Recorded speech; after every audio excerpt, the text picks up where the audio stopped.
시간이 되었으므로 2025년 9월 21일 주일 예배를 하나님께 올려드리겠습니다. 다 같이 묵상하시겠습니다. 우리 중에 누구든지 자기를 위하여 사는 자가 없고 자기를 위하여 죽는 자도 없도다. 우리가 살아도 주를 위하여 살고 죽어도 주를 위하여 죽나니 그러므로 살아 죽으나 우리가 주의 것이로다. 아멘. 거룩하신 하나님 아버지 감사드립니다. 귀한 날 함께 하셔서 하나님께 예배하게 하심 감사드립니다. 이 시간 드려지는 예배가 하나님이 기뻐하시고 바라시는 귀한 예배 될 수 있도록 인도하옵소서. 예수님의 이름으로 기원하옵나이다. 아멘. 다 같이 신앙 고백하시겠습니다.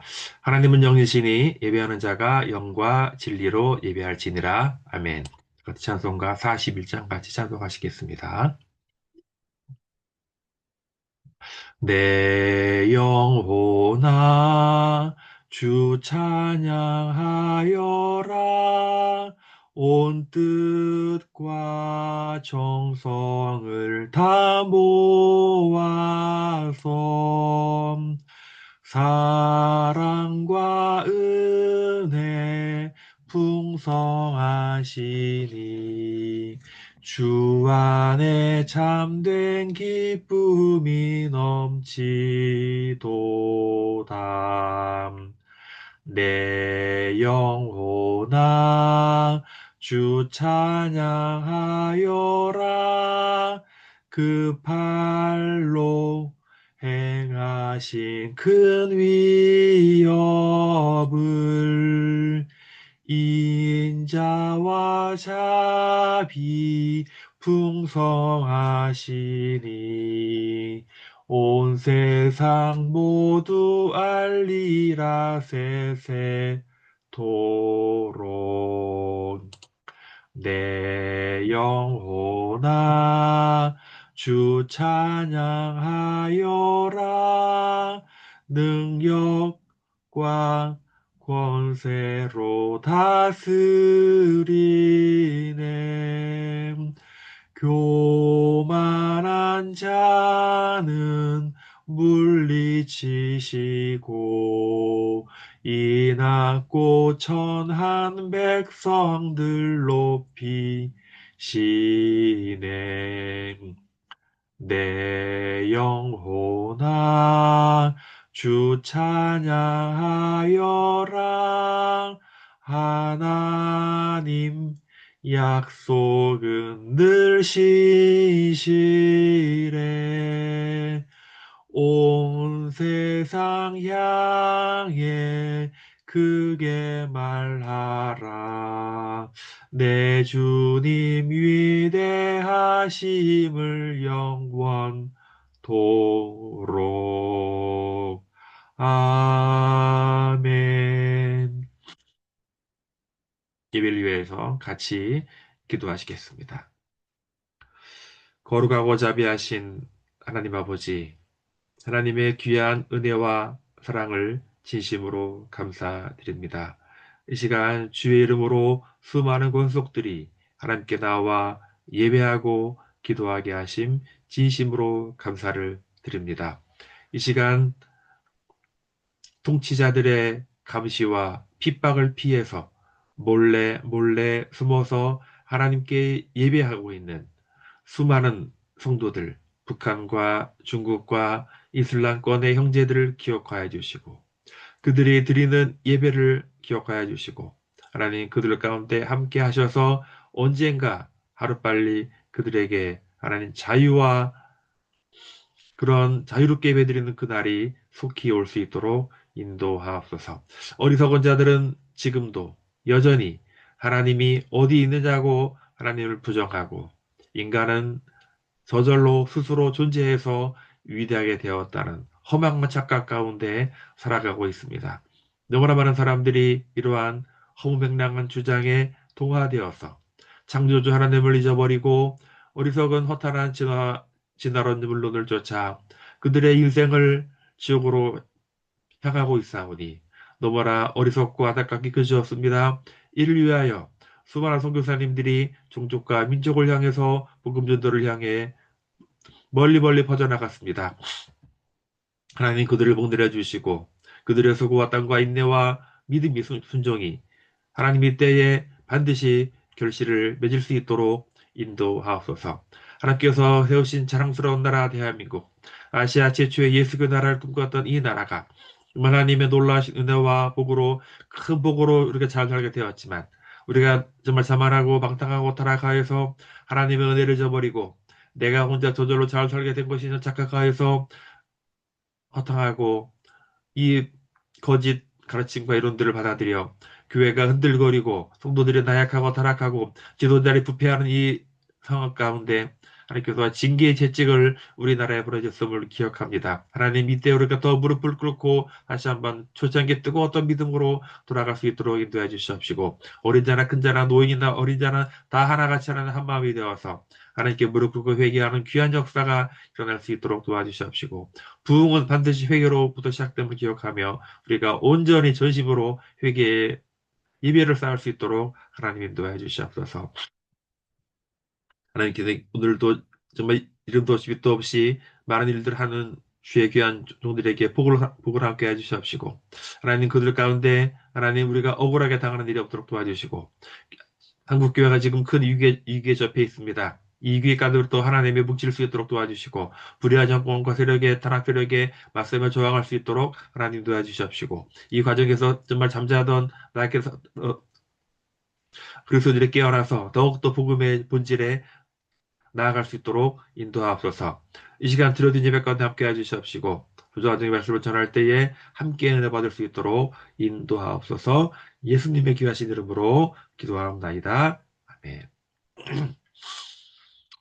들어준 예물 가운데 한 번 더 기도합니다.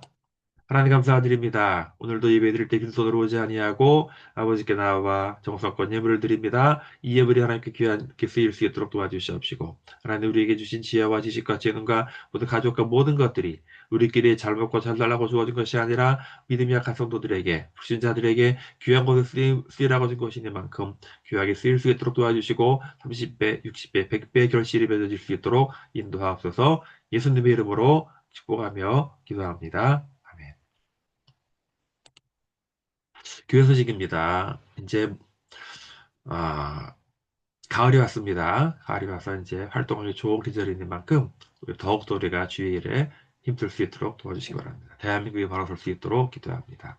이 현재 정권이 이 대한민국의 큰 헌법을 위반하고 자유민주주의 국채를 억지로 사회주의로 돌리려고 하는 이때에 많은 국민들이 지금 실시간으로 저항을 하고 있습니다. 교회의 핍박에 대해서 교회도 저항하고 있습니다.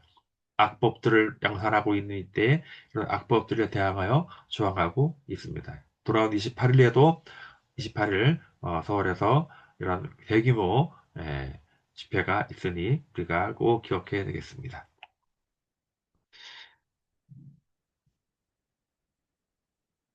여전히 제가 국립국어원 앞에서 성평등 이거 하지 말라고 시위하고 있고 우리 성평등 가족부 확대 개편도 반대하고 있습니다.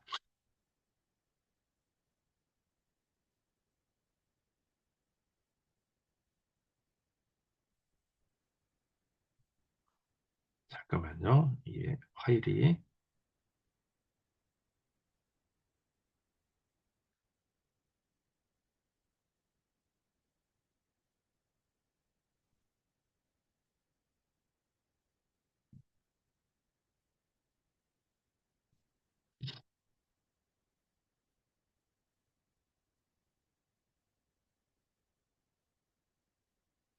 예배 파일을 다른 걸 가져왔어요. 네.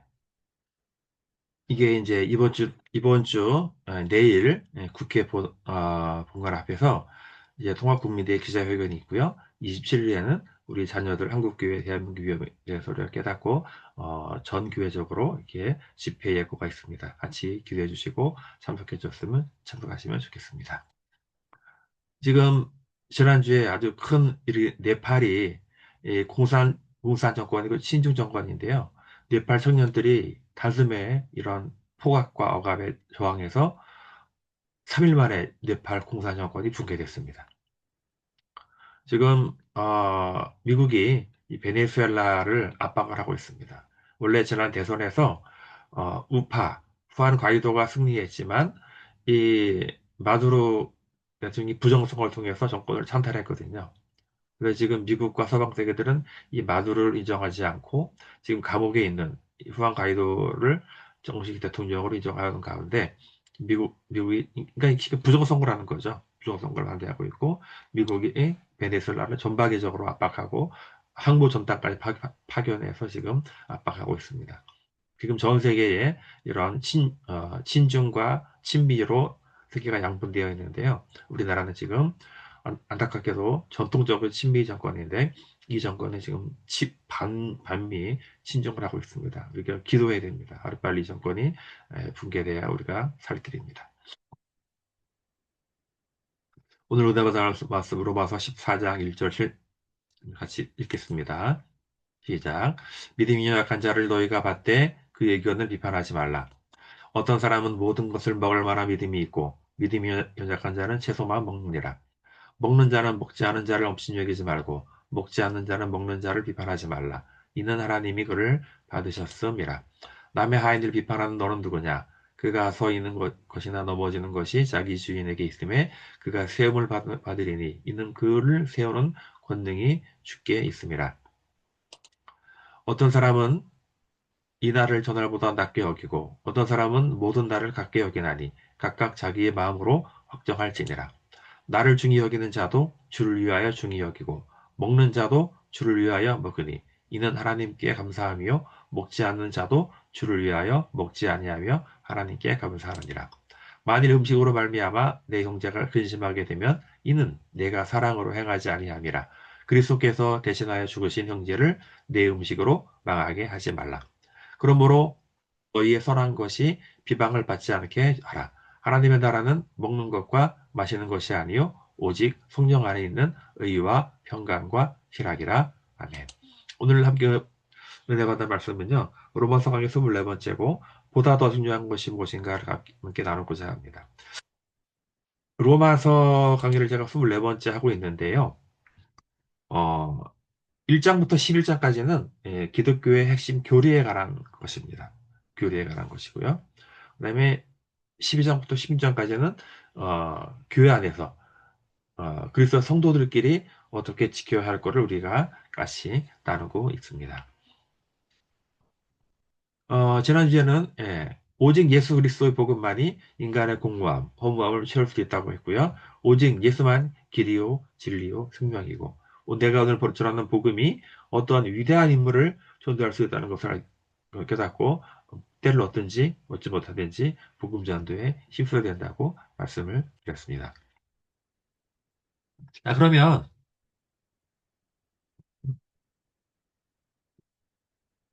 아, 교회가 시작된 이후에 교회가 시작된 이후에 아, 사도들과 교부들 그리고 교회 초장 지도자들은요 나사렛 예수를 메시아 즉 구원자로 믿는 교회의 본질을 지키기 위해서 부단히 노력을 하였습니다. 이 초대교회부터 각종 이단들이 많이 발생했거든요.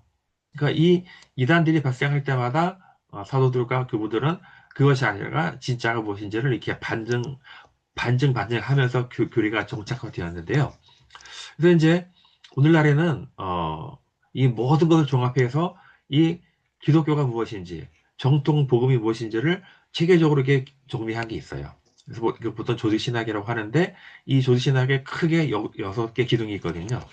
그걸 우리가 알아보고 이것만 우리가 합치한다면 정통이라고 인정해 주자 하는 것이 바로 조직신학 6대 교리입니다. 크게 신론과 인간론, 구원론, 기독론, 교회론, 종말론이 있어요.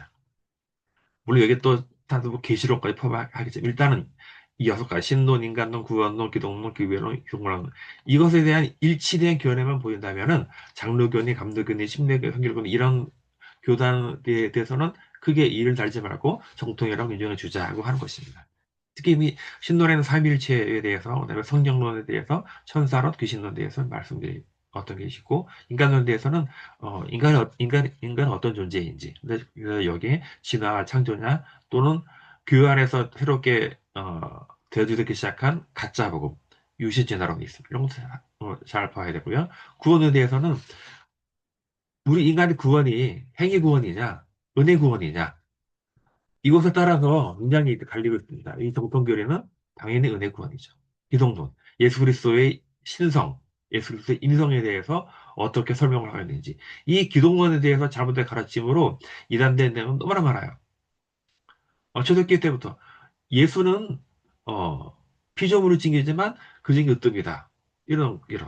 예수는 실제 예수의 영은 이 그리스도는 나사렛 예수의 몸에 들어왔다 나갔다. 이런 것들. 교회론. 이 도대체 교회의 위치가 뭐냐? 성경은 반드시 교회의 머리는 예수님이라 그랬어요. 즉, 그러니까 쉽게 말하면 교회는 예수님의 몸인 거예요. 이 교회의 위치가 어디인지, 교회의 권위 문제. 그러나 로마 가톨릭은요, 교회가 어, 성경 교회가 더 위에 있는 거예요. 교회가 성경 위에 있는 거예요. 그래서 성경을 빼고 넣고를 교황이 하는 거예요. 그러니까 교회에서 어, 이게 완전 그래서 이제 뭐 우리가 이 개신교회에 없는 각종 교리들이 많잖아요. 연옥설, 뭐 성모 마리아, 뭐 어쩌고저쩌고 이런 것들. 교회 그냥 우리는 개혁교 개신교회들은 아니다. 교회의 머리는 오직 예수 그리스도다. 예수님을 최종 권위에 두는 것이 그 아래의 교회다. 이렇게 두고 있는 거예요. 왜 종말론? 종말론에 대해서 당연히 말이 많죠. 전천전이냐, 후천전이냐, 무천전이냐, 이 여러 가지 이론들이 있는데, 이런 것에 대해서 어떻게 정리되는 것을 우리가 이 여섯 가지 핵심 기둥을 일치된 교회를 보이면은, 그 교회는 감리교, 침례교, 성결교 상관없이 정통이라 인정해 주자라는 것입니다. 다만, 새롭게 들어오는, 물론 이거 말고도 논란이 되는 문제들이 많죠. 네, 의사 문제 여러 가지, 뭐 신사도니 이런 예언 문제, 계시 문제 이런 것도 많이 있지만 그 모든 것들에 대해서 우리가 좀 더 이 여섯 가지 기둥만 우리가 인정한다면은 그런 것들 우리가 강하게 검열하고 문제 또 시간이 되면 이런 것들도 또 판정할 기준이 되겠지만 일단은 이 정통 교리 여섯 조지시나 6대 기둥을 잘 지키게 한다면은 그 외의 것도 우리가 서로 건멸하고 서로 고쳐나갈 걸 우리가 알아야 됩니다. 그러면 이제 우리가 새롭게 이제 그리스도 공동체 안에 들어오게 되는 어, 어, 초기 그리스도인들, 믿음의 그리스도인들은 우리가 어떻게 그들을 가르치고 우리가 양육해야 되는지 우리가 살펴봅니다. 오늘날 많은 교회들 가운데 전도해서 이제 교회에 들어오게 했단 말입니다. 근데 그 중에서 이제 교회에 들어봤지만 여전히 해결되지 못한 문제들 때문에 갈등하거나 고민하거나 또는 그 갈등이 쌓여서 다시 돌아가는. 그래서 이제 이 문제들을 우리가 이제 가르쳐야 됩니다. 그 중에 하나 우리 하나씩 볼 텐데요. 첫 번째 문제가 이런 주초 문제, 술, 담배 문제. 근데 크리스천이 술, 담배 해도 되나요? 라는 문제를 우리가 많은 성도들이 질문을 하고 목사님들이 그에 대한 대답을 합니다. 근데 엄밀히 말하면 이 술, 담배 문제는 인간의 구원하고는 전혀 상관이 없어요. 어디 성경에 너 담배 피면 구원받지 못한다. 술 먹으면 구원받지 못한다라는 문이 없어요. 다만 술은 인간을 타락과 방탕하게 할 수 있기 때문에 그 말은 거예요. 나오잖아요. 우리가 성경에도 에베소 5-8절에 술 취하지 말라 이는 방탕한 것이니 오직 성령의 충만을 받으라 하고 나와 있습니다. 성경은 포도주에 대해서도 여러 번 언급을 할 적이 있어요. 그러니까 긍정적으로 표현한 부분도 있고 부정적으로 표현한 부분도 있습니다.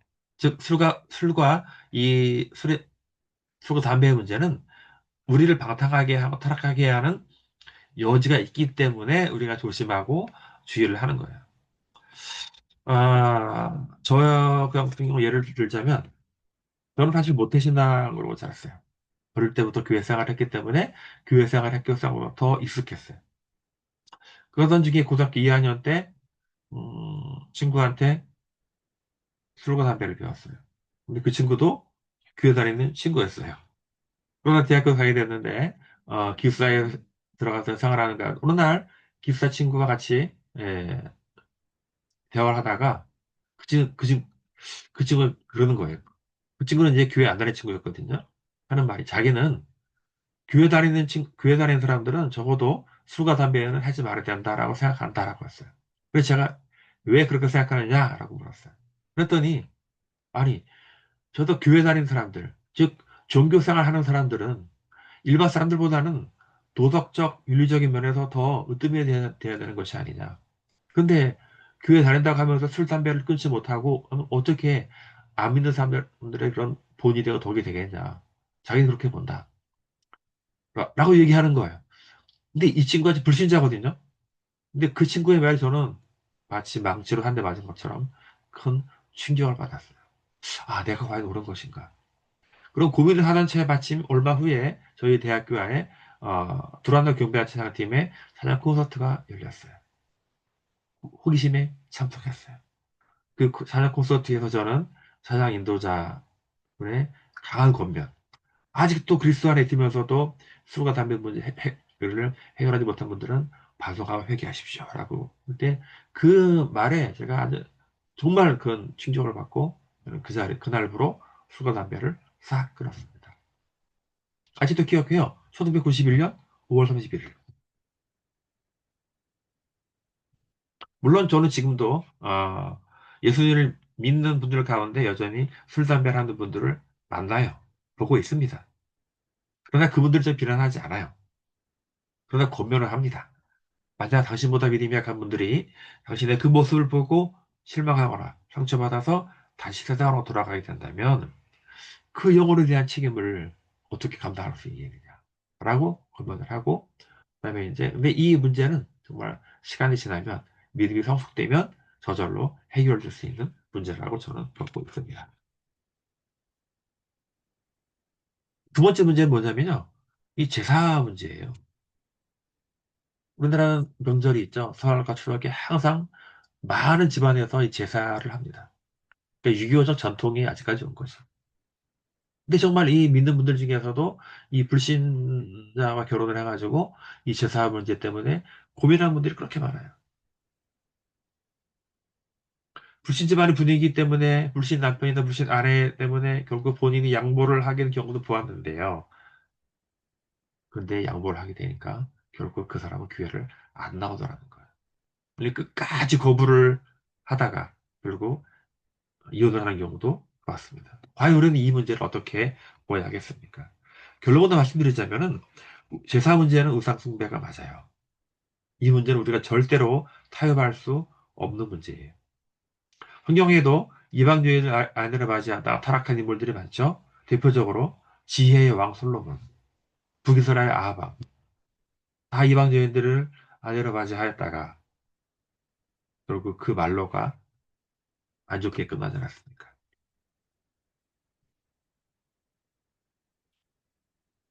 말씀에 나오지 않습니까? 같이 읽어보겠습니다. 시작. 너희는 믿지 않는 자와 멍에를 함께하지 말라. 의와 불법이 어찌 함께하며 빛과 어둠이 어찌 사귀며 그리스도와 벨리알이 어찌 조화되며 믿는 자와 믿지 않는 자가 어찌 상관하며 하나님의 성전과 우상이 어찌 일치되리요. 고린도후서 6장 14절 16절입니다. 애초에 불신자와 결혼을 하면 안 되는 거예요. 가장 지혜롭고 총명했던 솔로몬까지 타락할 정도였다면 이 불신자 배우자와 함께 사는 것이 얼마나 힘든지 우리는 알아야 합니다. 정말 그 상대자와 헤어지지 못하겠거든 먼저 상대방을 예수님 믿게 하는 것이 가장 중요합니다. 자, 세 번째는 이거 헌금 문제입니다. 헌금. 의외로 많은 분들이 이 헌금에 대해서 내 걸림돌이 되고 있거든요. 분명한 것은 우리가 가진 성경에서 이 헌금을 해야지 구원을 받는다 라고 나와 있지 않습니까? 물론 로마 가톨릭은 예외이죠. 종교개혁의 단초가 되었던 것이 바로 다름 아닌 그 당시에 교황이었던 레오 14의 면죄부 판매 아닙니까? 이 그림 보세요. 이 그림이 바로 면죄부를 판매하고 있는 거예요. 그 당시 성 베드로 성당의 그걸 건축하기 위한 헌금이 부족해지자 로마 레오 14는 교황청에 영향이 미치는 모든 교회에게 이 면죄부라는 것을 판매하도록 지시했어요. 그러면서 그럴듯한 이론까지 만들어내야죠. 바로 연옥설. 사람이 예수님을 믿지 않고 죽게 되면 당연히 지옥에 갑니다. 그런데 이렇게 주장해요. 아니, 복음을 들어보지 못하고 죽은 자들 어찌 되느냐. 너무나 억울하지 않느냐. 그래서 이 땅을 살아가고 있는 내가 면죄부를 사서 면죄부의 헌금통에 들어가는 순간 내가 간절히 기도하던 내 조상 중에 누군가가 지옥에서 연옥으로 올라간다는 겁니다. 헌금을 더 많이 하면 연옥에서 천국으로 간다는 거. 말도 안 되는 주장이죠. 우리가 보기에는. 그러나 그 당시에는 일반 성도들은 이러한 것을 옳고 그름을 판단할 수 있는 기준이 너무 약했어요. 그래서 많은 사람들이 마음이 내키지 않지만 울며 겨자 먹기로 면죄부를 사기 시작했습니다. 그러나 이것에 강력하게 반발하고 있었던 그 당시 독일의 사제였던 마틴 루터가 그게 말이 되느냐고 해서 그때부터 로마 교황청과 싸움을 시작했고 비텐베르그 성당의 95교주의 반박문을 내걸기 시작하면서 예, 교황청과 싸움을 해서 종교 개혁이 일어나게 된 겁니다. 성경에는 오직 예수님을 믿는 믿음으로 말미암아 우리가 죄인에서 의인으로 거듭나게 되었다고 나와 있지 헌금 액수에 따라서 이렇게 된다고 나와 있지 않아요. 근데 놀랍게도 오늘날 이렇게 부조리한 면죄부 같은 헌금 때문에 개혁교회를 했던 개신교회 내에서 이런, 이거 보십시오. 헌금의 종류가 이렇게나 많습니다. 그래서 이제 이 각종 헌금들을 계속해서 목사님이 강조하시는 거죠. 그리고 또 이제 이 구약에 나와 있는 헌금에 대해서 왜곡을 합니다. 가장 왜곡을 많이 하는 것이 바로 솔로몬이 드렸던 이 일천번제. 그래서 교회에서 일천번제 헌금을 예, 은근히 강조를 합니다. 그러니까 일천번제, 그러니까 목사님들이 뭐라고 하냐면 일천번제, 일천번의 헌금을 드리면 소원이 이루어진다. 이게 온전한 복음입니까? 엄밀히 따지면 솔로몬이 들었던 일천번제, 일천번, 우리가 한글로 번이지 이게 일천 카운터 한 번, 두 번, 세 번 하면 이게 숫자로 일천번이 아니라 일천마리의 일천의 번제, 번가 재물을 태운다는 게 번제거든요. 그러니까 일천 마리의 황소를 태워서 하나님께 제사드린 것이 일천 번제예요. 솔로몬이 갑자기 왕이 되었지만 겸손하게 자기는 어린아이와 같다. 하나님 께 어떻게 했습니까? 일천 번제 제사를 드린 하나님께 예배 드리는 거예요. 솔로몬이 이 겸손한 마음에 하나님 감동을 받으셔가지고 내가 너를 지혜롭게 하고 많은 복을 받게 하겠다 약속. 그러니까 일천 번제는 카운터 1, 2, 3, 4, 일천 번가 아니라 천 마리의 황소를 태워서 드리는 제사. 그것이 일천 번제라는 거예요. 목사님 이걸 몰랐을까요? 전 아니라고 봅니다. 적어도 성경을 아는 분들은 일천 번제 어떤 의미인지 아는데도 불구하고 헌금을 많이 걷기 위한 도구로서 이용한다는 것이 가장 나쁜 짓이라고 저는 보는 거예요.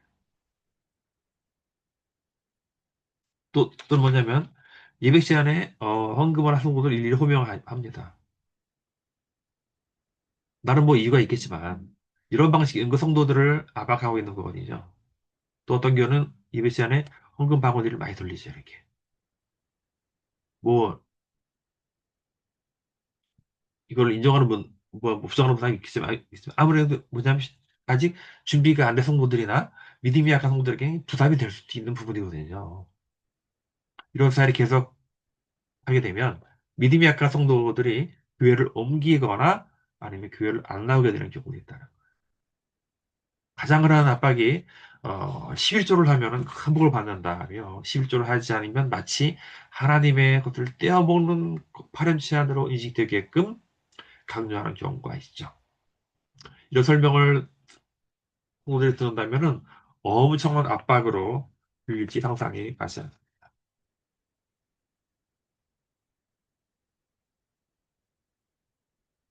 자, 분명히 성경에 11조가 나와요. 성경에 11조가 나옵니다. 예수님도 11조를 부족하지 않으셨어요. 그러나 11조의 핵심이 본질이 뭘까를 말씀하신 거예요. 자, 같이 말씀드리겠습니다. 화 있을진저 외식하는 서기관들과 바리새인들이여 너희가 박하와 회양과 근처의 11조는 들이되 율법에 더 중한 바 정의와 긍휼과 믿음은 버렸도다. 그러나 이것도 행하고 저것도 버리지 말아야 할지니라.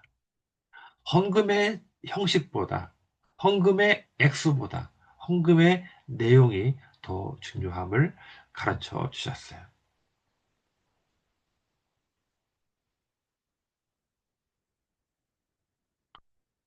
많은 교회 성도님들이 말라기서를 인용하면서 네가 어찌 하나님 것을 도적질하느냐. 네 하나님을 시험해봐라. 내가 11조를 온전히 드리면 하나님이 내 창고에게 복을 쌓을 것이 없도록 부어줄 것이다. 그러니 11조 해. 예수님의 11조에 대한 가르침을 기억해 주시기 바랍니다. 11조, 그 헌금, 당연합니다. 해야 됩니다. 그러나 때가 있는 거예요. 자, 바울 사도가 전도 여행을 하면서 소아시아에 많은 교회들을 세웠죠. 정말 그 교회 하나하나들이 다 바울의 피땀 어린 정성과 영혼 그렇게 정성들하고요. 어느 날 이제 바울이 전도 여행하면서 힘들었을 때, 근데 그 마게도냐 교회라는 교회에서는요, 바울의 경제적 어렵다는 소식을 듣고 성도들이 열심을 다해 헌금을 합니다. 근데 사실 마게도냐 교회는 극히 경제적으로 가난한 교회였어요. 정말 형편은 그러니까 바울조차 여러분 그래하지 말라고. 여러분도 안 해도 됩니다. 여러분까지 대한 돈 여러분들은 괜찮아요. 제가 마음만 받겠습니다. 라고 마게도냐 아닙니다. 마게도냐에서 성도들이 힘에 겹도록 힘에 겹도록 헌금을 하였다고 했어요. 반면에 고린도 교회는요 이게 부유한 교회예요. 돕자고 하는데 오히려 마게도냐 교회보다도 적어요. 결국 구원받은 성도라면 마땅히 하나님께 헌금을 드리는 것이 맞아요.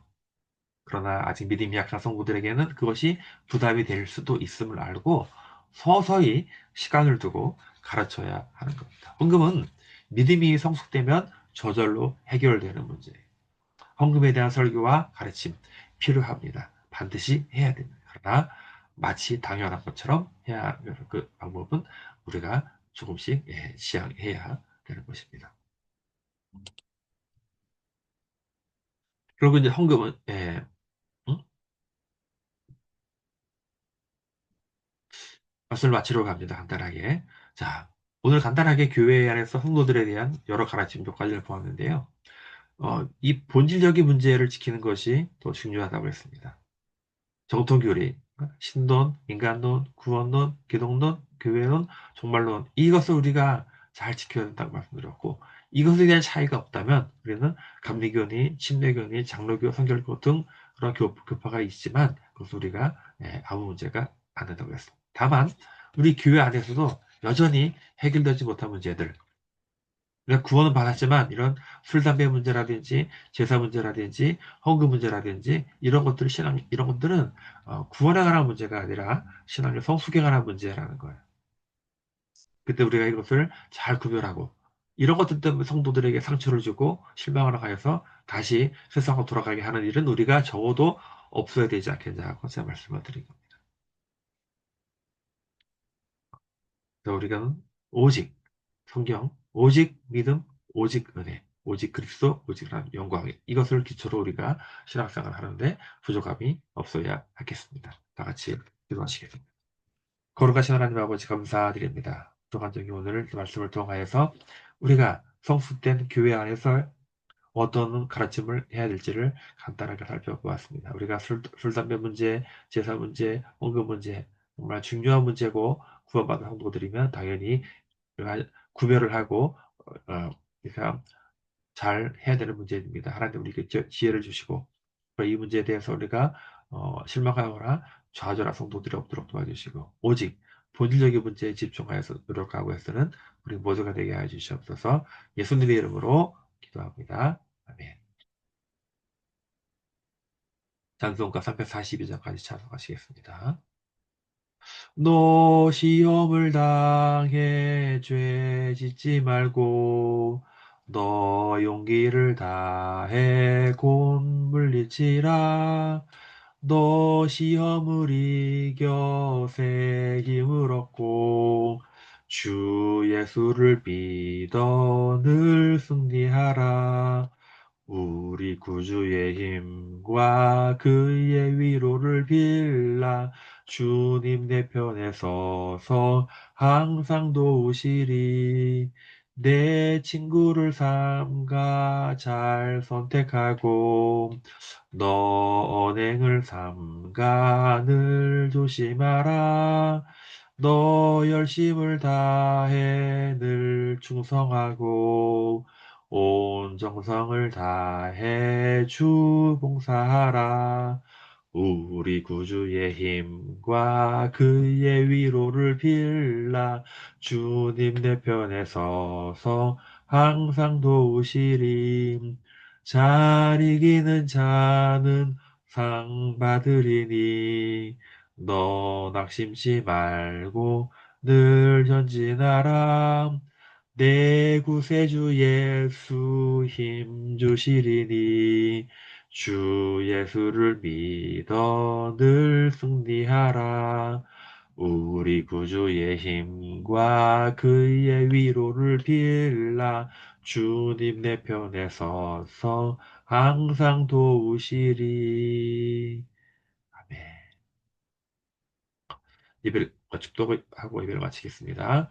지금 우리 주 예수 그리스도의 은혜와 우리 하나님 아버지의 무한하신 사랑하심과 성령 하나님의 감동과 역사하심이 오늘 예배를 드리고 우리가 본질적인 문제에 집중하고 이러한 여러 주처 문제, 제사 문제, 언급 문제에 대해 이런 부차적인 문제에 대해서는 좀 더 믿음의 성숙한 과정에 맞게끔 가르치고 교육하면서 우리가 세상으로 빠지지 않도록 우리가 노력하는 그를 다짐하는 모두에게 지금부터 영원토록 함께 하시기를 간절히 축원합니다. 아멘. 예배를 마쳤습니다.